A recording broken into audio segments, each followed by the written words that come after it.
ഇന്നത്തെ വീഡിയോയിൽ നമ്മൾ തിയോഡലൈറ്റ് സർവേയിങ്ങിൻ്റെ അകത്ത് ചോദിച്ചിട്ടുള്ള ക്വസ്റ്റ്യൻസ് ആണ് ഡിസ്കസ് ചെയ്യാൻ പോകുന്നത്. First of all theodolite surveying ഉപയോഗിക്കുന്നതിൻ്റെ ഇമ്പോർട്ടൻസ് പറഞ്ഞാൽ ലോക്കൽ അട്രാക്ഷൻ എന്ന് പറഞ്ഞ ഡിഫക്റ്റ് നമുക്ക് ഒഴിവാക്കാൻ സാധിക്കും. അതുകൊണ്ടാണ്. പിന്നെ മൈക്രോപ്റ്റിക് തിയോഡലൈറ്റിൻ്റെ ലീസ്റ്റ് കൗണ്ട് എന്ന് പറഞ്ഞാൽ 1 സെക്കൻഡ് ആണ്, വെർനിയറിന് 20 സെക്കൻഡ് ആണ്. അപ്പോൾ അത്ര ആക്യുറസി നമുക്ക് കിട്ടുന്നുണ്ട്.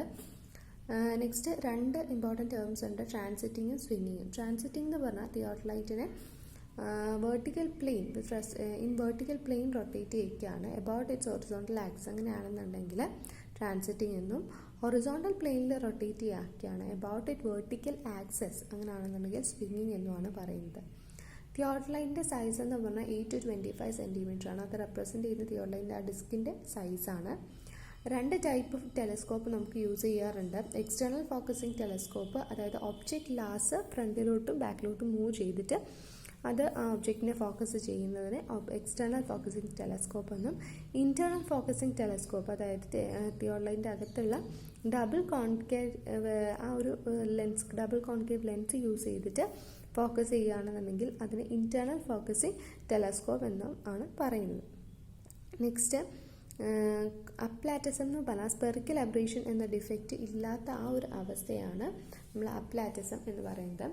സ്പെറിക്കൽ അബ്രേഷൻ എന്ന് പറഞ്ഞിട്ടുണ്ടെങ്കിൽ നമ്മുടെ റേ ഓഫ് ലൈറ്റ് എല്ലാം കൂടെ ഒരേ സ്ഥലത്ത് വന്നിട്ട് കൺവേർജ് ചെയ്യാതിരിക്കുന്ന ആ ഒരു ഡിഫക്റ്റിനെയാണ് സ്പെറിക്കൽ അബ്രേഷൻ എന്ന് പറയുന്നത്.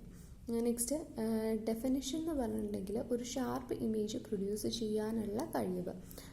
ഇലൂമിനേഷൻ എന്ന് പറഞ്ഞാൽ ബ്രൈറ്റ് ഇമേജ് പ്രൊഡ്യൂസ് ചെയ്യാനുള്ള കഴിവ്. സൈസ് ഫീൽഡ് എന്ന് പറയുമ്പോൾ നമ്മൾ ആ ടെലസ്കോപ്പിലൂടെ നോക്കുമ്പം എത്രമാത്രം നമുക്ക് കാണാൻ കഴിയുന്നു, ആ ഫീൽഡ് ഓഫ് വ്യൂവിനെയാണ് സൈസ് ഫീൽഡ് എന്ന് പറയുന്നത്. മാഗ്നിഫിക്കേഷൻ എന്ന് പറഞ്ഞാൽ എത്ര എൻഹാൻസ് ചെയ്ത് കാണാൻ പറ്റുന്നു.